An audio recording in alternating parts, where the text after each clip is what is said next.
করা আরম্ভ করবে, আপনার দৃষ্টিটা যখন আমার দিকে পড়ে যাবে তখন মায়া উতলে উঠতে পারে, সন্তানের মায়া আর বাবার মায়া, বলে দুইজনের নজর যখন একসঙ্গে চোখে চোখ পড়ে যাবে ওই সময় কাজ করাটা কঠিন হয়ে যেতে পারে বাবা।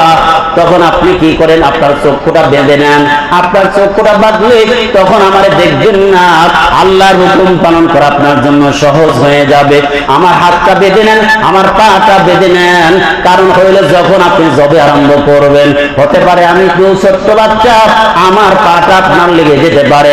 ওয়াজামতে যখন আপনি কি করবেন, জবে আরম্ভ করবেন, ওয়াজামতে আমার হাতটা যখন আমি ছোটাছুটি করব, আমার পাটা নাড়া দেব, হতে পারে আমার পাটা আপনার জবানে লাগতে পারে, আপনার চেহারায় লেগে যেতে পারে, আপনার শরীরের কোনো অঙ্গে লেগে যেতে পারে, চরম বেদবি হবে। এই জন্য আমার হাত এবং পাটা বেঁধে নেন। আরেকটা অনুরোধ, আপনার কাপড় পরিচয় বস্ত্রগুলো সামলায় নেন। আমার মারে আমি বলে আসতে পারি নাই, আমার মাকে আপনি বলেন নাই, আমারে জানান নাই, আমি বলে আসতে পারিনি, মাকে শেষ বিদায়টা নিয়ে আসতে পারি নাই। আমার মা এত কষ্ট করেছেন, আমাকে লালন পালন করেছেন। আমার ওই মা যখন জবের কথা শুনবে, মুরগির গলা কাটা মুরগির মতো ছটফট করবে, আমার মা তখন টিকতে পারবে না। এই জন্য যদি সম্ভব হয় আমার পরিচয় বস্ত্র, আমার জামাটা আমার মায়ের কাছে পৌঁছায় দেবেন,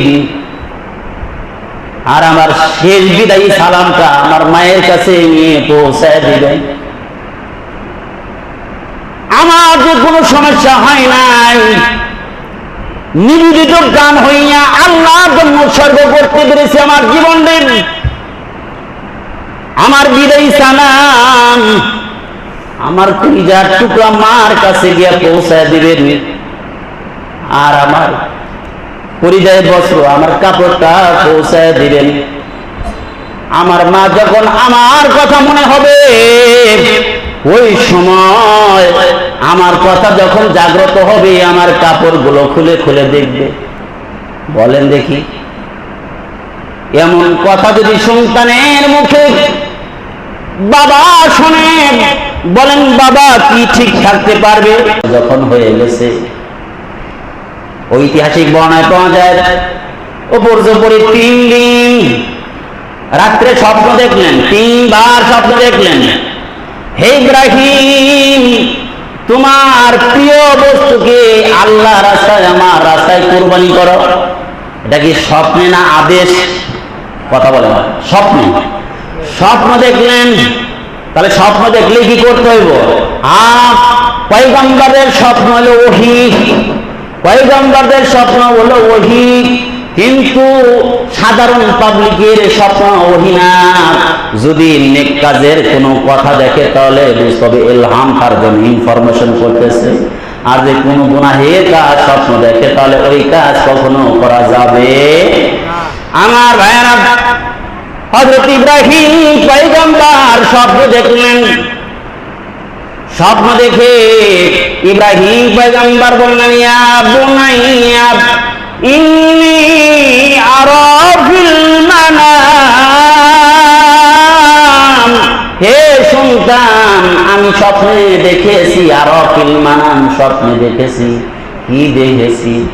আন্নী আযবাহুকা, স্বপ্ন দেখেছি তোমারে জবে করতেছি, জবে করতেছি, জবে করছি না, কি খেয়াল রাখবেন কথাটা, জবে করতেছি, এই জিনিসটা স্বপ্নে দেখছি। এই কথা যখন উপস্থাপন করলেন, এই কথা কেন বললেন? একে তো স্বপ্ন দেখলেন, স্বপ্ন তো পয়গম্বরদের জন্য ওহী, স্বপ্নের কথা কেন বললেন? বাস্তবতাটা সন্তানের কাছে তুলে ধরলেন। তাহলে কি সন্তান রাজি থাকলে, না থাকলে কি তাহলে জবে, তাহলে কোরবানি করবেন না?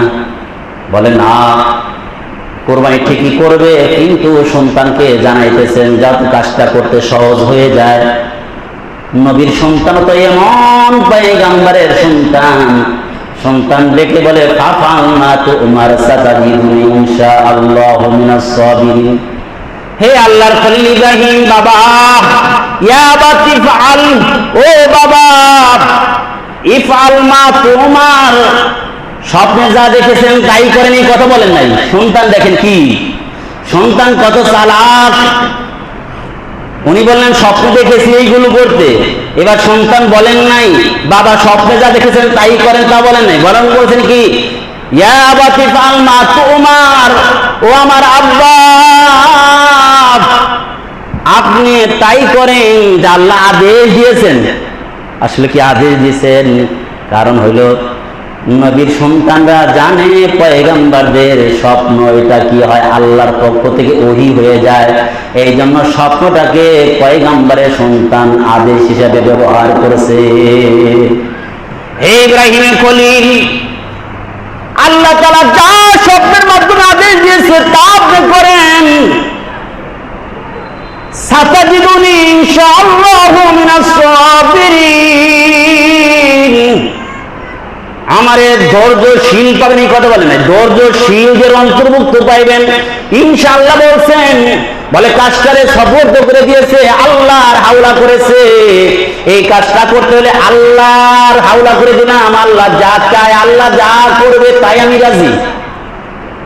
বাবা আপনি টেনশন করেন না, আল্লাহ রাস্তায় আমি জবে হইতে রাজি আছি, আপনি টেনশন করবেন না, আল্লাহ যা দিয়েছে তা আপনি করেন, আপনি আমাকে পাবেন ধৈর্যশীলদের অন্তর্ভুক্ত। সব এর পাবে, ধৈর্যশীল পাবে, এই কথা বলেন নাই, ধৈর্যশীলদের মধ্যে পাবেন। তার বোঝা গেল ধৈর্যশীল আরো আছে। এই কথা কেন বললেন? মুফাসসিরিনে কিরাম বলেন কোন এক কাজ কইরা অহংকার করা যাবে না। বুঝাইছে আমি এই কাজটা আল্লাহ রাস্তায় কুরবানি করা, ত্যাগ স্বীকার করা শুধু আমার একার কাজ না। যুগে যুগে হাজারো মানুষ গেছে, হাজারো পয়গম্বর গেছে, হাজারো আল্লাহর ওলি গেছে, যারা নিজের জীবনকে কুরবান করে দিয়েছেন আল্লাহর দ্বীন কায়েম করার জন্য, ইলা কালিমাতুল্লাহর জন্য, আল্লাহর দ্বীন আল্লাহর জমিনে প্রতিষ্ঠিত করার জন্য, আল্লাহর হুকুম মানার জন্য, আল্লাহর দ্বীন কায়েম করার জন্য জীবন বিলায় দিয়েছে, মাল বিলায় দিয়েছে, ধৈর্য ধারণকারী অনেকে ছিল। সুতরাং আমি একার কাজ না, আমাকেও যেন কি পাইবেন, ধৈর্যশীলদের অন্তর্ভুক্ত পাইবেন। এই কথা দ্বারা অহংকার কি করে দিয়েছে, খতম করে দিয়েছে। অহংকার খতম করলেন কিভাবে? ধৈর্যশীল আমি একা না, হাজারো চলে গেছে। সুবহানাল্লাহ। আমার ভাইয়েরা, হযরত ইব্রাহিম পয়গম্বর যখন দেখলেন সন্তান পুরাপুরি প্রস্তুত, এবার ইব্রাহিম পয়গম্বর ইসমাইলকে নিয়ে রওনা করলেন। আমার ভাইরা, হাজেরার কাছ থেকে সন্তানটারে সাজাইয়া নিয়ে আসতেছেন। মারে বলেন নাই, ইসমাইলের মাকে বলেন নাই। মহিলা মানুষ তারে বললে সে জানলে পেরেশান হয়ে যাবে। দিলের কানটা দিয়ে খেয়াল করে শুনি, দিলের কানটা দিয়ে খেয়াল করে শুনি, এদিকে সবাই লক্ষ্য করি। আপনাদের বুঝতে সমস্যা হইতেছে? একজনের সমস্যা হইতেছে না, বাকিগুলো সমস্যা হইতেছে, ঠিক না? সবাই রাজি, হুজুর যা করেন সব বুয়া হইন না মিয়া, বুঝতেছেন সবাই? একটু বললেন কথা। মসজিদে আইলে এত বউ হাম গেলে, গানের আসরে গেলে চিল্লানি ঠেলায় থাকা যায় না এলাকায়। বিয়ের অনুষ্ঠান আনছে একটা সেমনি লাফালাফি করতেছে, আর এলাকার ছেড়া ছেড়ে এই রে নাচ গান এলাকায় চলে না, আলহামদুলিল্লাহ ভালো আছে মনে হয়। বিভিন্ন জায়গায় দেখা যায় হাই রে নাচানাচি, আর ডেক সেটের বাড়িতে মনে বিল্ডিং ভাঙ্গা পড়েছে। এগুলি সব গজব, এগুলো কিন্তু করতে দিবেন না এলাকায়, এগুলি করলে গজব হইবে। আমার ভাইরা, ইব্রাহিম আলাইহিস সালাম ইসমাইলকে নিয়ে রওনা দিয়েছে। ঐতিহাসিক বর্ণনায় পাওয়া যায় পিছ থেকে শয়তান এসে কয়, ইব্রাহিম ইসমাইল তুমি কই যেতেছ জানো? তোমার বাবা দিতেছে তোমার জমা করে। এই কথাটা কিন্তু বলছেন, এই স্বপ্নের কথাটা বলছেন মিনার বাজারে নেওয়ার পরে বলছেন, এটা আগে বলেন নাই। বাবা কোন সন্তানকে জবাই করতে পারে? আবার কোন বর্ণনা পাওয়া যায় ইব্রাহিম আলাইহিস সালামকে ধোঁকা দেওয়ার জন্য 3 জায়গায় চেষ্টা করছেন। তো শেষ পর্যায়ে সত্য কথা বলছে, আরে যাও না, আল্লাহর হুকুম হয়েছে তোমার জব করবে। ছোট্ট ইসমাইল বলছেন যে আল্লাহ যদি হুকুম হয়ে থাকে তাহলে তো আমি আল্লাহর রাস্তায় কুরবানি হতে পারি, তাহলে তো আমার জীবনে আর ধর্ম জীবন কেউ হতে পারে না। সুবহানাল্লাহ। তাদের চিন্তা চেতনা কি ছিল, আর আমাদের কি? যদি একটু কষ্ট আসে, যদি একটু কষ্ট আসে, ময়দানে হোক ভিতরে হোক বাইরে, একটু কষ্ট আসলে দেখবেন নাই সব পলাইছে, নামাজে আসে না। আর ময়দানে কই খুঁজে পড়বে, নামাজই পড়ে না। আফসোস, নামাজ পড়স না, কিভাবে আল্লাহ তাআলার নিয়ামত, দেওয়া নিয়ামত নির্লজ্জের মতো ভক্ষণ করো। আল্লাহ দিতেছে, খাইতেছ, সেই আল্লাহর কুদরতি পায়ে সিজদা দাও না, লজ্জা লাগে না?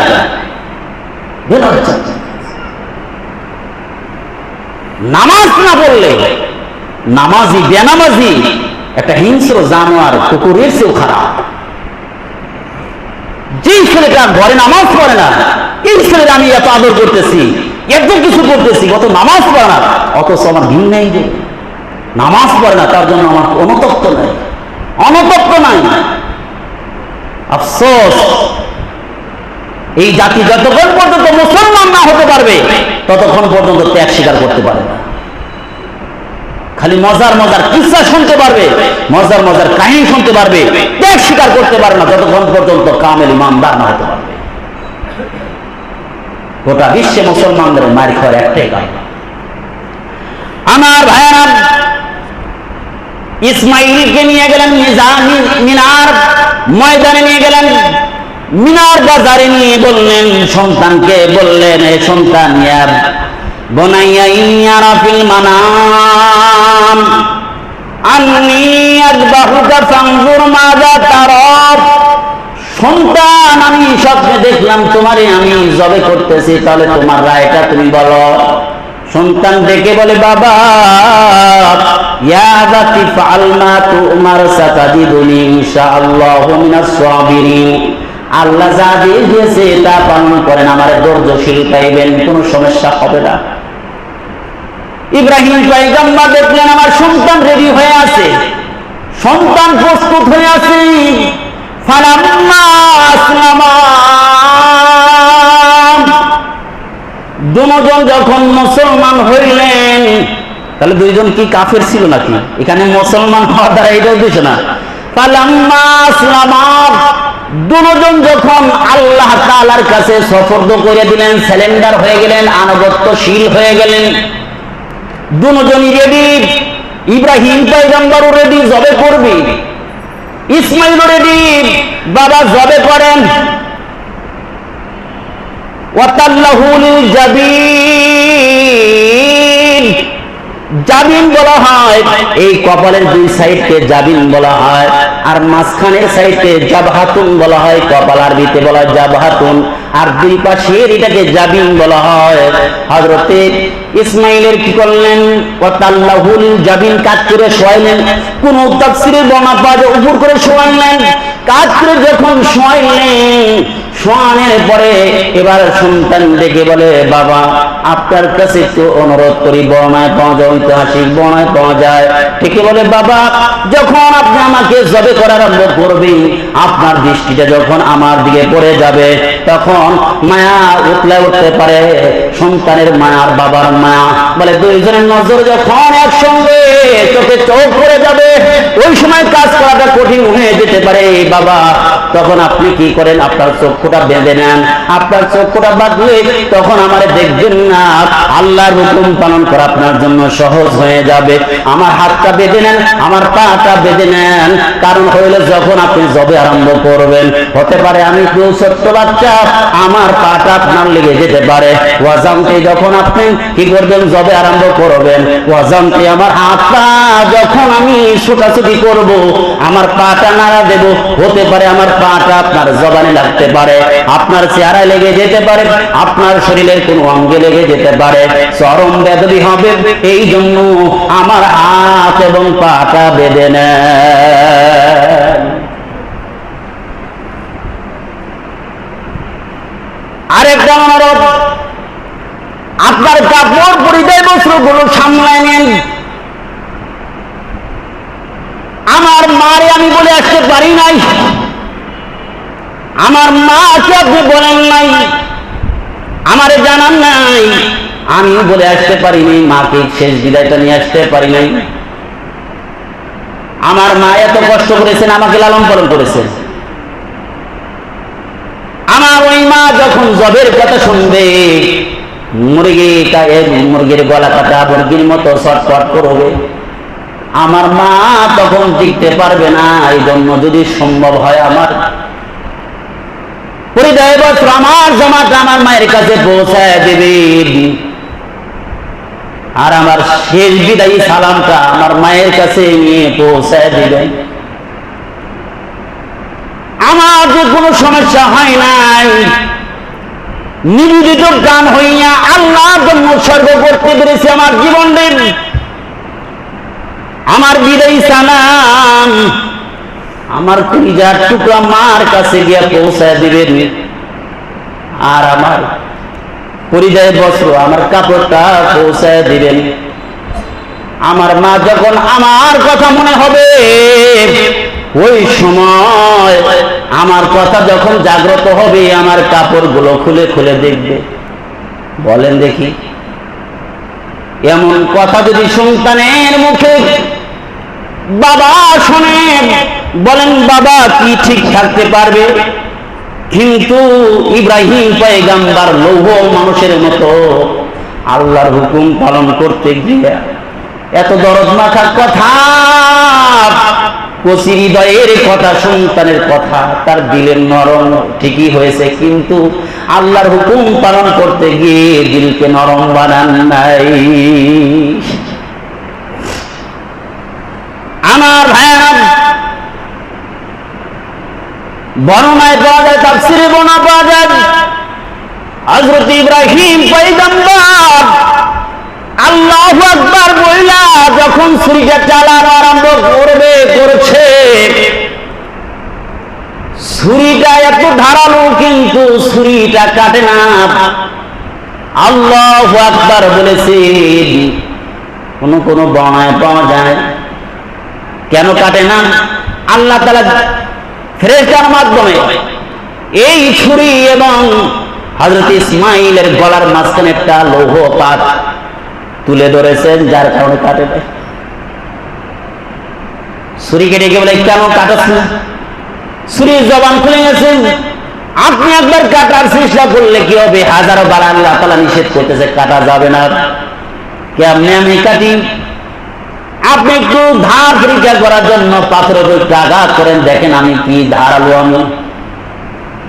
আমার ভাইয়েরা, এরপরে যখন আবার পজিশন নিয়ে কাটা আরম্ভ করলেন, সন্তান বলে, বাবা আমার মাথাটা চেহারাটা আমার উপর করে দেন, আমার চেহারাটা যাতে আপনার দৃষ্টিতে না আসে, আমার সম্পূর্ণ চেহারাটা উপর করে দেন। এবার যখন আল্লাহু আকবার বলে ছুরি চালাইছে, আল্লাহ ডেকে বলে, হে জিবরাইল যা যা, আমি ওহির মাধ্যমে কেন নাজিল করিনি? আদেশ দিলে তো হুকুম পালন করতেই হইতো, তাহলে তো হুকুম যদি না পালন করতে তাহলে আবার ওহি নাজিল করতে হইতো, কিন্তু আমার তো পরীক্ষা করার উদ্দেশ্য। স্বপ্নের মাধ্যমে আমি জানাই দিলাম, দেখি আমার ইব্রাহিম কতটুকু আমার জন্য নিবেদিত প্রাণ। দেখি স্বপ্নের ব্যাখ্যা তো অন্যদিকে ঘোরানোর সুযোগ ছিল, কিন্তু ঘোরায় নাই। আমি দেখতে চাই আমার ইব্রাহিম আমার দিনের জন্য কতটুকু ত্যাগ স্বীকার করতে পারে, কতটুকু সে প্রস্তুত আছে, এটা আমি দেখতে চাই। এই যে দেখাটাই উদ্দেশ্য। যাও যাও, তাড়াতাড়ি জান্নাত থেকে একটা দুম্বা নিয়ে অথবা কি ভেড়া নিয়ে তাড়াতাড়ি চলে যাও। হযরত জিবরাইল বলে, আমি 700 দানা দিয়ে এত জোরে টান দিলাম, মিনার বাজারে এত জোরে তাড়াতাড়ি চলে আসছি। ইব্রাহিমের ছুরি হযরত ইসমাইলের গলায় পৌঁছার আগে আমি চলে এসেছি, আর দূর থেকে আকাশ থেকে বলছি লা ইলাহা ইল্লাল্লাহ। আমি আল্লাহু আকবার বলার সাথে ইব্রাহিম যখন আল্লাহু আকবার বলছে, আমি বলছি আল্লাহু আকবার। আল্লাহু আল্লাহু আকবারের আওয়াজ যখন ইব্রাহিমের কান্না করে চলে গেছে, ইব্রাহিম ডেকে বলে, এই মরুপ্রান্তরে আল্লাহু আকবারের আওয়াজ কেন শুনি? এই মরুপ্রান্তরে ইব্রাহিম আর ইসমাইল ছাড়া কেউ নাই। কে আওয়াজ দিলে? উপর দিয়ে তাকায় দেখে হযরতে জিবরাইল। তখন বলেন, লা ইলাহা ইল্লাল্লাহ আল্লাহ মাহাব্বাতা লিল্লাহ। আল্লাহর মহব্বত ছাড়া আর কোনো মহব্বত নাই, সন্তানের ভালোবাসা নাই, দুনিয়ার কোনো মহব্বত নাই। এই জন্য সন্তানকে জবে করার জন্য আল্লাহ তাআলা স্বপ্নের মাধ্যমে জানা দিয়েছেন, আমি রেডি হয়ে গেছি, আল্লাহর ভালোবাসার জন্য রেডি হয়ে গেছি। তখন হযরতে জিবরাইল ডেকে বলে, লা ইলাহা ইল্লাল্লাহু আল্লাহু আকবার। যা কিছু করেছো আল্লাহর জন্য করেছো, এই যে তাকবীরটা কিয়ামত পর্যন্ত আইয়ামে তাশরিক হয়ে গেছে। আমার ভাই জবেন এরপরে কি করলেন? দুম্বা জবে করলেন। এর দ্বারা উদ্দেশ্য আমার ভাইরা আল্লাহ তাআলা জানায় দেন, কেউ যদি কি করে, কোন বান্দা যদি কুরবানি করার জন্য, ত্যাগ স্বীকার করার জন্য রেডি হয়ে যায়, আমার ভাইরা এই কথাটা কোরআনে সরাসরি আসছে, ওয়ানাদাইনা ওয়া ইব্রাহিম কদ সাদ্দাকতা রুইয়া ইন্না কাযালিকা নাজজিল মুহসিনিন। হে ইব্রাহিম, স্বপ্নকে তুমি বাস্তবায়ন করে দেখাইছো, কিয়ামত পর্যন্ত আমার গোলামরা যদি এই কাজ করে, ত্যাগ স্বীকার করে, কুরবানি করে, আমার দিন কায়েম করার জন্য করে, আমি আল্লাহ তাআলা কিয়ামত পর্যন্ত তাদের এমনই প্রতিদান দিয়ে দেব। এটা সব ছিল একবারে স্পষ্ট, হাদা ইন্না হাদা লাহুল বালাউল মুবিন, স্পষ্ট পরীক্ষা ছিল আমার ভাইরা।